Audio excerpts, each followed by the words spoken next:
Coming up on Arirang News, South Korea's exports were down in April by more than 24% as its trade partners shut down their economies because of the coronavirus. It also posted its first trade deficit since 2012.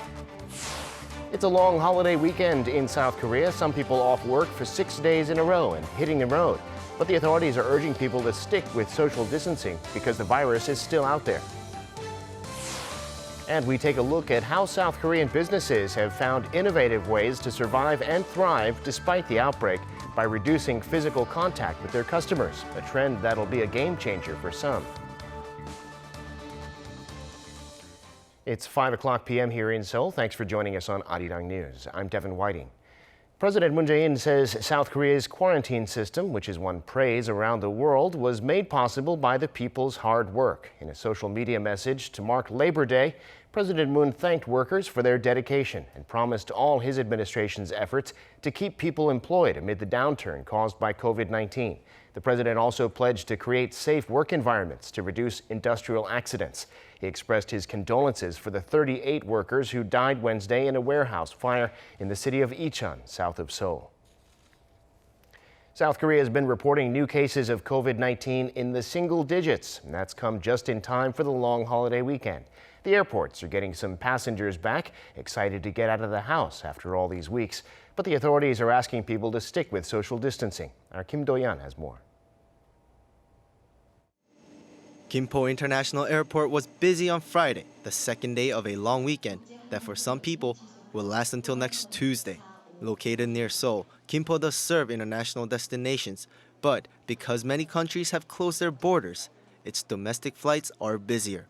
In fact, a lot of people are on their way to South Korea's resort island of Jeju. Today alone, there are around 240 flights to the island from all airports nationwide, and some passengers say that at this point, they're not too worried about COVID-19. We went through a lot with COVID-19 recently, including the Shincheonji Church. However, we've done well to lower the number of cases in time for the long weekend. South Korea is good at quarantine measures, so we're not worried about going to Jeju. Though the passengers are wearing their face masks, social distancing does not seem to be top priority for many of them. The KCDC, however, has extended its social distancing guidelines to May 5th, which is all the way through the long weekend. Whether the agency decides to loosen those measures to what it calls distancing in daily life will be decided in a meeting this Sunday. The agency has been pleading with people to continue social distancing when they travel because this is a turning point in the fight against COVID-19. Healthcare experts say if the country can get through the next few days without any spikes, it should be in a good position to move on to the next phase in getting the country back to normal. Kim Do-yeon, Arirang News.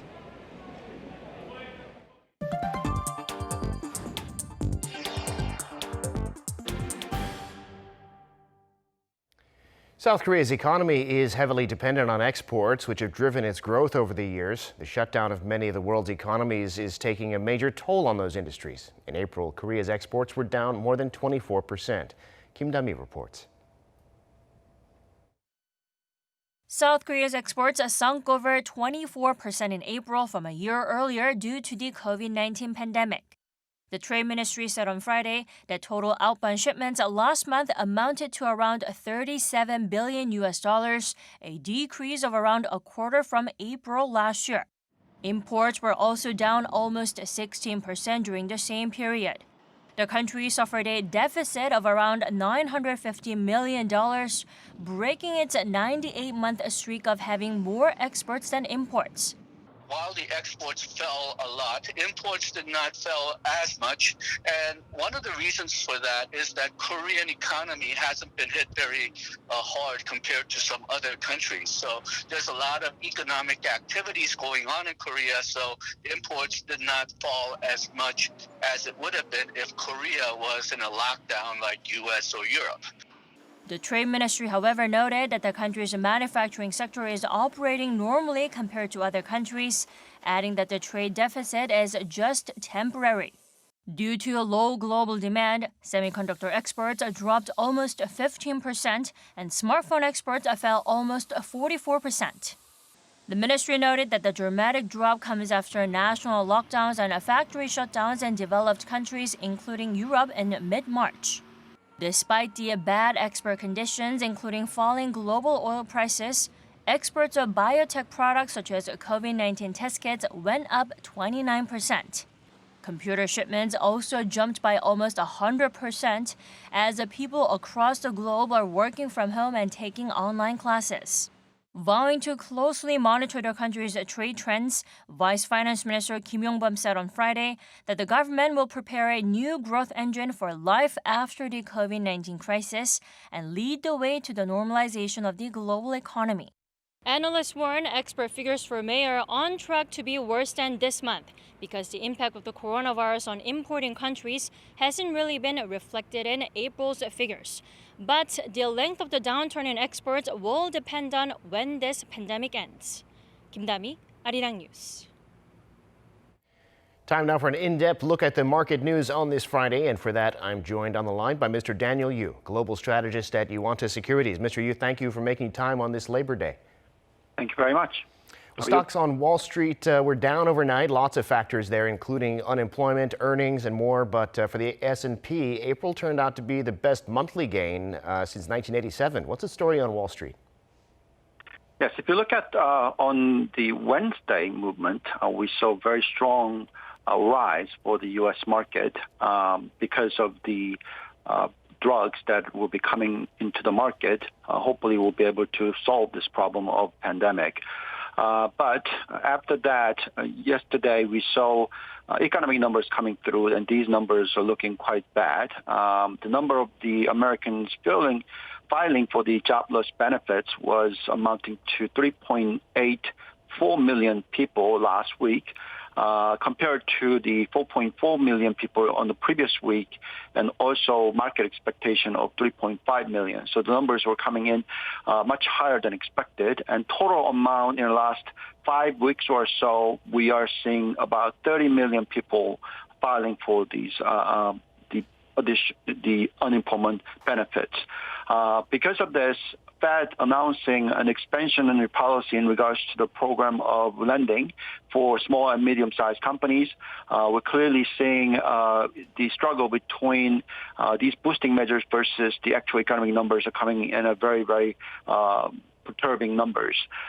If you look at the futures market of U.S. right now, for tonight, it is going down by about 2 to 2.5% for 3 indices. And clearly, most of the gains we saw on Wednesday are probably wiped out over the last 2 days if this actually happens.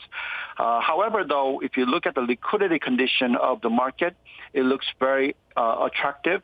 We have seen money supply growth rate coming in at 18% M2 growth rate. So clearly the question mark is what happens after this pandemic, where the summer times when the lockdowns are all relieved. And if that's the case, then the consumption will come in at very strong numbers. So I think that this is just a push and pull between when with the economy numbers will recover versus how bad the numbers are looking like at this point in time. So right now, I think that the market will be probably fairly volatile for the ending this week. Well, here in Korea, the markets are closed for Labor Day, but there were some gains ahead of this holiday weekend. Where do you see things going next week and beyond? Right. When Monday opens, depending on what happens to tonight, the U.S. market, the overall trend will be probably decided next week.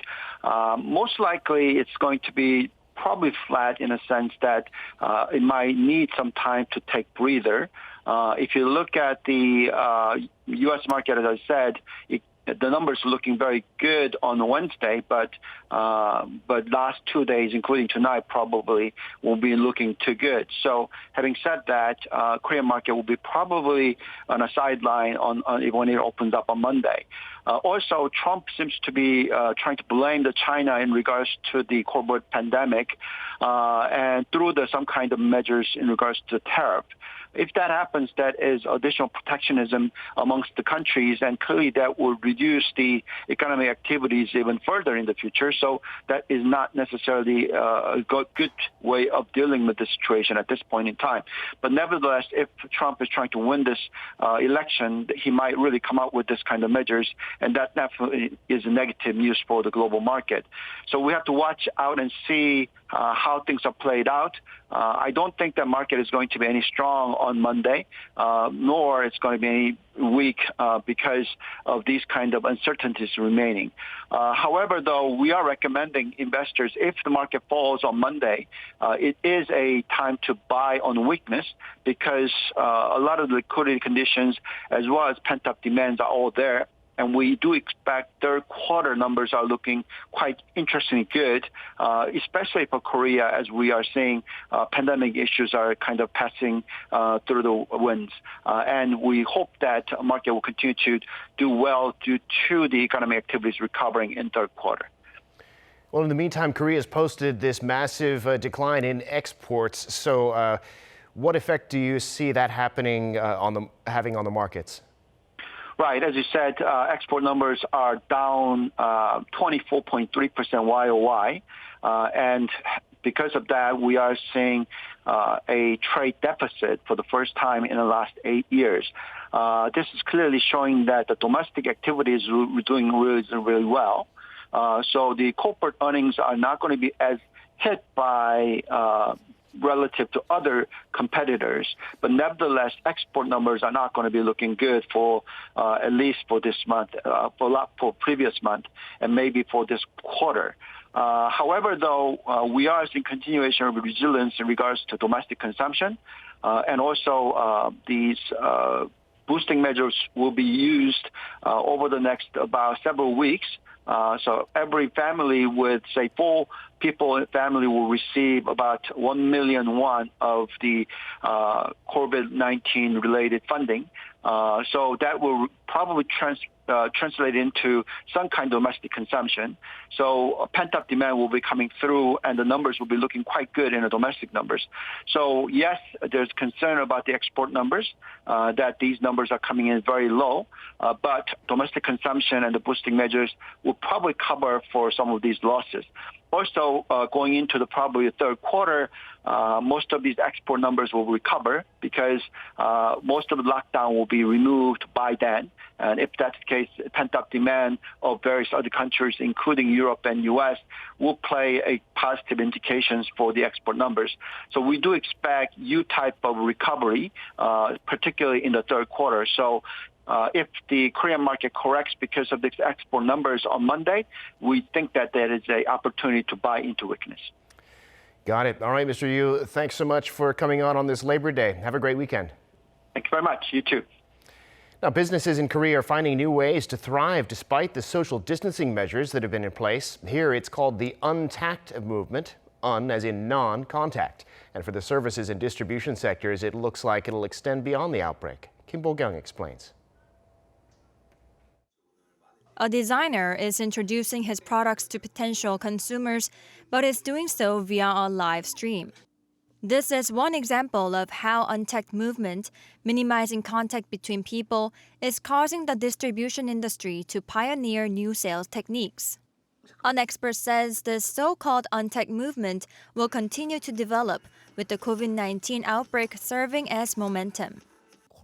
OnTech culture has been expanding since the COVID-19 outbreak, and it is not going to stop. People have already realized how nice it is to do things online, such as telecommuting and teleeducating, and company strategies have changed accordingly.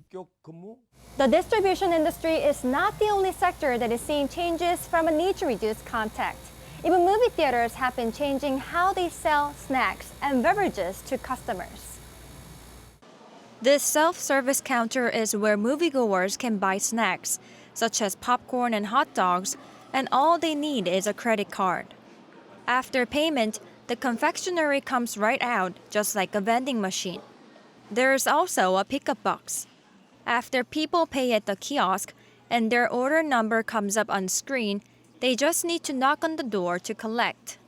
Tickets don't even have to be checked by the employees either, as there is a high-tech machine that checks tickets and shows people their seats. An expert says that revolutionary changes will come as technologies of the Fourth Industrial Revolution are combined with this OnTech movement.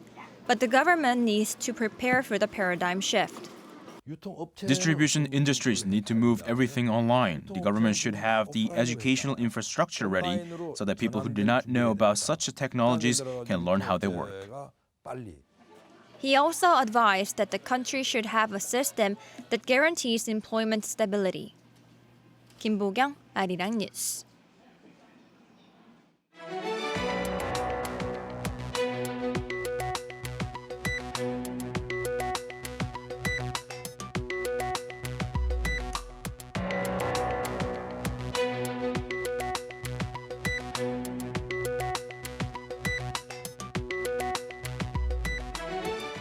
And that brings us to the end of this newscast. Thank you for watching. More live news coming your way at 7 p.m. Korea time.